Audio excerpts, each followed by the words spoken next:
नमस्कार मित्रांनो, माझ्या लग्नाला आज 20 वर्ष झालेले आहेत मित्रांनो. तर इतक्या दिवसात एक तक्रार आलेली आहे माझी. किंवा जे मध्यस्थी पाहुणे असतात लग्न जमवायला, त्यांचा मला कॉल आलता. ते म्हणजे तुमच्या सासऱ्यांचं म्हणणं असं आहे की तुम्ही आमच्या लेकीला फुलात सांभाळीन म्हणला होता, तर असं का करत नाहीत. तर मित्रांनो पहा तुम्हीच लाईव्ह उदाहरणाला. होय ग, तुझ्या पप्पाचं म्हणणं आहे म्हणून मी तुला फुलात वागवित नाही. तुझं काय म्हणणं ह्या गोष्टीवर? पप्पाला कसं काय वाटलं असं तुम्ही फुलात नाही सांभाळणार? फुलं लावून दिले 2-3 गुंठे, त्याच्यात रोज खुरप पाणी दे. मी रोज फुलातच आहे. अहो पप्पा तसं वाईट वाटू देऊ नका. मी रोज फुलात आहे. दारे धराय खुरपाय. हो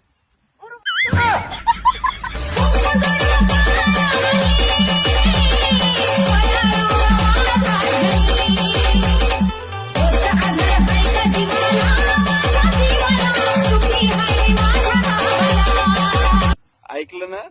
ओके.